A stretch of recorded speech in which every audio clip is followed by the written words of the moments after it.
दोस्तों नमस्कार, मैं लवकुश कुमार उर्फ बिहारी आज आप लोगों को जीनियस क्लासेज के यूट्यूब चैनल पे आज फिर से आया हूं प्रकाश के परावर्तन के तीसरे चैप्टर लेकर के। अभी तक आप लोग सब्सक्राइब नहीं किए तो दोस्तों सब्सक्राइब कर ले और शेयर करें और कमेंट करना ना भूले। दोस्तों प्रकाश के परावर्तन के हम तीसरे दिन आज यूट्यूब चैनल पे आए हैं। फर्स्ट डे हम आपको प्रकाश से संबंधित बताए थे, दूसरे दिन मैं आपको प्रकाश के पदार्थ प्रदीप्त अप्रदीप्त से संबंधित बताए थे। दोस्तों आज मैं आपको लेकर के आया हूं कि पारदर्शी पदार्थ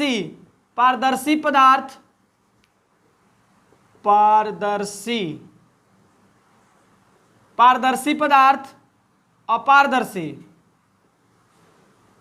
अपारदर्शी पदार्थ और पारभासी पदार्थ। मैं ये तीनों के बारे में जानूंगा कि पारदर्शी पदार्थ, अपारदर्शी पदार्थ, पारभासी पदार्थ, हम ये तीनों के बारे में जानेंगे। तो दोस्तों पारदर्शी मतलब उसके पार तक दिखाई देता है, वैसा वस्तु जिसके आर पार देखा जा सकता है उसे हम पारदर्शी पदार्थ कहते हैं। या हम प्रकाश वाले चैप्टर में कह सकते हैं कि वैसा पदार्थ जिससे प्रकाश होकर आसानी से पार कर जा सके, वैसा पदार्थ जिससे प्रकाश आसानी से पार कर जा सके उसे हम पारदर्शी पदार्थ कहते हैं। जैसे में आप देख सकते हैं कि हवा है इस वायुमंडल में या इस क्षेत्र में हवा है, यहाँ प्रकाश जला रहे हैं तो इधर से उधर चला जा रहा है। या मान लेते हैं पानी भी रखते हैं तो एक बोतल में पानी रखिए, जो सफ़ेद बोतल हो उसमें पानी रखते हैं, देखते इस तरफ से उस तरफ तक हो जाता है। या ट्रांसपेरेंट कांच होता है, बहुत तरह का ऐसा चीज़ है जिससे हम आसानी से प्रकाश पार कर जाता है। उस प्रकार के पदार्थ को हम क्या कहते हैं? पारदर्शी पदार्थ। जिसके आर पार देखा जा सकता है उसे हम पारदर्शी पदार्थ कहते हैं। एकदम आसान है, जिसके आर पार देखा जा सकता है उसे हम पारदर्शी पदार्थ कहते हैं। और जिसके आर पार नहीं देखा जा सकता है, जिसके अ मतलब न, पिछले भी क्लास में बताए थे अप्रदीप्त और प्रदीप्त में, उसी प्रकार से अपारदर्शी मतलब न पारदर्शी मतलब पार नहीं दिखाई देता है। इसका मतलब यह है कि वैसा पदार्थ जिसके आर पार नहीं देखा जा सकता है, वैसा पदार्थ जिसके आर पार नहीं देखा जा सकता है। जैसे यहाँ एक लोहा के गेट लगा देंगे, अब उसमें झांक के देखेंगे, दिखाई देगा? नहीं देगा, मतलब अपारदर्शी दीवार हो गया, वो अपारदर्शी किवाड़ हो गया। अब वही कहीं कहीं देखते हैं शीशा का लगाया हुआ रहता है, सेफ्टी धूलकण से है लेकिन आर पार देख सकते हैं कि अंदर क्या हो रहा है नहीं हो रहा है, तो वो पारदर्शी होता है। और अपारदर्शी लोहा के गेट लगा दिए, खिड़की बंद कर दिए, ये सब अपारदर्शी हो गया। अब दोस्तों कुछ पारभासी होते हैं। अब पारभासी पदार्थ क्या हो सकता है? ये बिचवा है, प्रकाश के कुछ कण को अंदर जाने देता है और कुछ कण को अंदर नहीं जाने देता है। यानी आप साहब से, बड़े साहब से जब जाइएगा ना डॉक्यूमेंट्स पे साइन करवाने के लिए, तो अच्छे लोग होते हैं ना, तो उनको पूछने की ज़रूरत नहीं होती, वह चले जाते हैं डायरेक्ट, और आपको आदेश के लिए रोके रहिएगा। यानी वहाँ पे कुछ लोग चले जाते हैं और कुछ लोग वहाँ पे इंतजार करते हैं। उसी प्रकार से पारभासी, यह एक ऐसा पदार्थ है कुछ प्रकाश का कण अंदर प्रवेश कर जाता है, बाकी को रिफ्लेक्ट कर दिया जाता है, भगा दिया जाता है।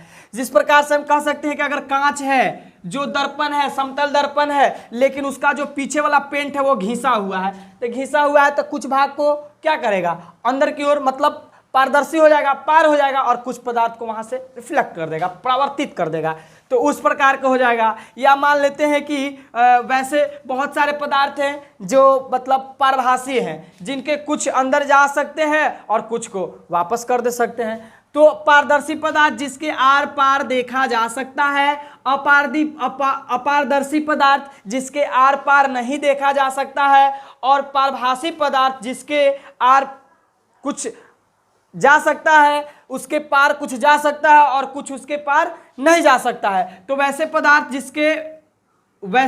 जिसके अंदर प्रकाश आर पार हो जाए, उस प्रकार के पदार्थ को हम पारदर्शी कहते हैं। जिसके आर पार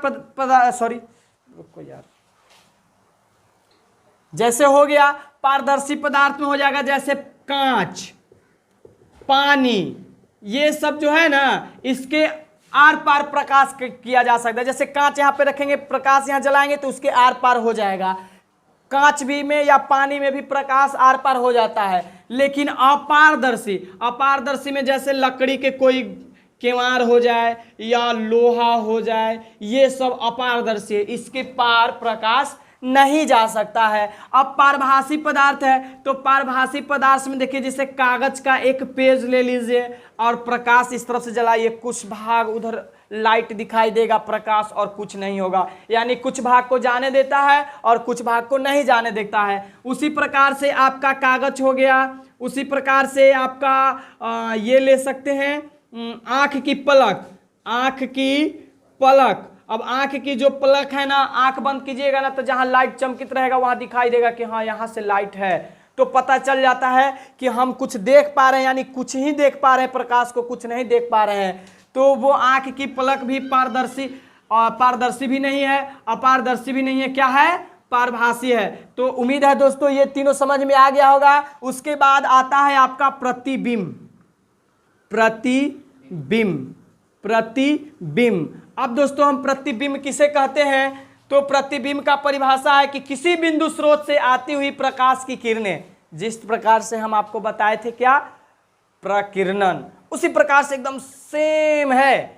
किसी दूर बिंदु से आती हुई प्रकाश की किरणें किसी दर्पण के परावर्तन के बाद, किसी दूर बिंदु से आती हुई प्रकाश की किरणें किसी दर्पण से परावर्तन के बाद जिस बिंदु पे मिलती है या मिलती हुई प्रतीत होती है, दूरबिंदु से आती हुई प्रकाश की किरणें, दूरबिंदु से आती हुई प्रकाश की किरणें किसी बिंदु पे, किसके बाद? परावर्तन के बाद। किसके बाद? परावर्तन के बाद। दूरबिंदु से आती हुई प्रकाश की किरणें दर्पण से परावर्तन के बाद जिस बिंदु पे मिलती है या मिलती हुई प्रतीत होती है, उस बिंदु को, उस प्रतिबिंब, उस बिंदु को, उस वस्तु का या उस प्रकाश का क्या कहते हैं? प्रतिबिंब कहते हैं। यानी किसी भी बिंदु स्रोत से आती हुई प्रकाश की किरणें दर्पण से परावर्तन के बाद जिस बिंदु पर मिलती है उसे उसका प्रतिबिंब कहते हैं। जैसे मान लीजिए ये प्रकाश स्रोत है और यहां से प्रकाश चल लिया, तो चल दिया, यहाँ पे एक दर्पण रखा हुआ है, तो दर्पण से टकराया, टकरा करके यहाँ आया, तो वास्तव में यहां से आया। अब किसका प्रतिबिंब बनेगा? इस बिंदु स्रोत के। मान लेते हैं जिस प्रकार के लाइट देंगे उसी प्रकार के लाइट नहीं आके टकराएगा।